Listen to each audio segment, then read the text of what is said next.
یہاں تک کہ ایک بہت خوبصورت واقعہ، یہ حضرت مامون الرشید جو بہت مشہور خلیفہ گزرے ہیں، مسلمانوں سے گزرے ہیں، اس نے ایک علمی مجلس کی، اس میں مسلم اور غیر مسلم سب تھے، ایک بڑی علمی مجلس۔ اس میں ایک یہودی آیا ہوا تھا جس کا تعلق اسرائیل سے تھا۔ جب وہ آیا اس نے بڑی بلیغ گفتگو کی، بڑی بہترین نفاذت والی گفتگو کی اور اس نے سب کو متاثر کیا۔ جب وہ تقریب کا اختتام ہوا تو جب مامون الرشید نے اس کو یہودی کو بلایا، بولا تمہارا تعلق اسرائیل سے؟ بولے ہاں میرا تعلق ہے، میں یہودی ہوں۔ تو آپ نے اس کو یہ دعوت دی کہ میں بڑی اچھی بلاغت ہے تمہاری زبان میں، بڑی اچھی تم فصاحت ہے اور تم بڑی اچھی طریقے سے تم زبان بولتے ہو، تو میں بہترین تمہیں مال و اکرام دیتا ہوں، تو اسلام میں داخل ہو جاؤ۔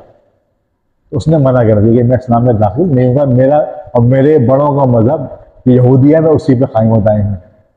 اگلے سال مامون الرشید نے پھر وہ علمی مجلس منعقد کی، تو اس میں جب وہ آیا اس شخص نے جو یہودی تھا پہلے مجلس میں، اس نے فقہ اسلامی کے اوپر ایسی بہترین بلیغ اور فصاحت والی گفتگو کی، سب حیران رہ گئے۔ اور مامون الرشید تو بڑا ایک دم رہ گیا، یہ تو یہودی تھا، اس لیے میں دعوت بھی دی تھی اس کو، لیکن اس نے دعوت قبول نہیں کی تھی اسلام کی۔ جب وہ علمی مجلس ختم ہو گئی تو مامون الرشید نے اس کو بلایا، بولا کہ تم پچھلی مجلس میں آئے تھے نہیں آئے تھے؟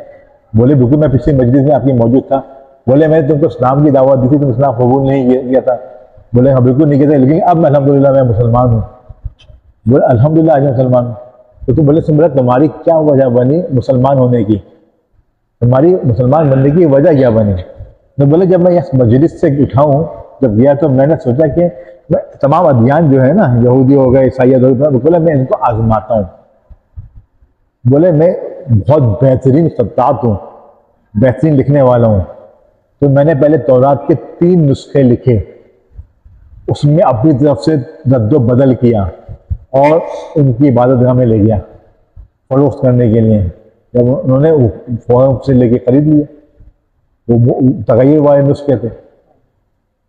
پھر اس نے بولا کہ میں 3 نسخے لکھے انجیل کے، بائبل کے، اس کے اندر بھی میں نے بہت سی تغیرات کی تھی، الگ الگ قسم کے اضافے کیے، اس میں چیزیں نکال کے انہوں نے نسخے تیار کیے۔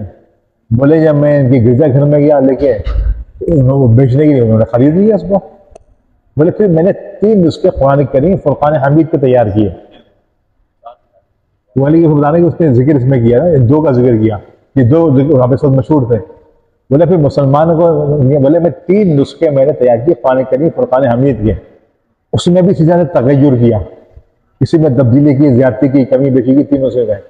بولے جب میں اس کو بیچنے کے لیے لے کے گیا پبلشر کے پاس، تو اس نے قرآن کریم کھولا، پڑھا، 3 نسخے پڑھے، اس کو مجھے واپس کر دیا۔ بولے یہ قرآن کریم صحیح نہیں لکھا، میں تغیر ہے۔ تو پہلے میں نے پہچانا کہ واقعی میں یہ قرآن کریم فرقان حمید ایک حق کتاب ہے، ایک کتاب حق ہے، اور اس میں کوئی تبدیلی نہیں کر سکتا۔ اور یہ بات کی نشانی ہے کہ اس کا لوگوں کے ذہنوں میں اللہ تعالیٰ نے حصہ فرما دیا ہے کہ کوئی تبدیلی، کوئی تغیر ہو تو وہ اس کے اندر اللہ تبارک و تعالیٰ اس کو آگے نہیں جانے دیتا۔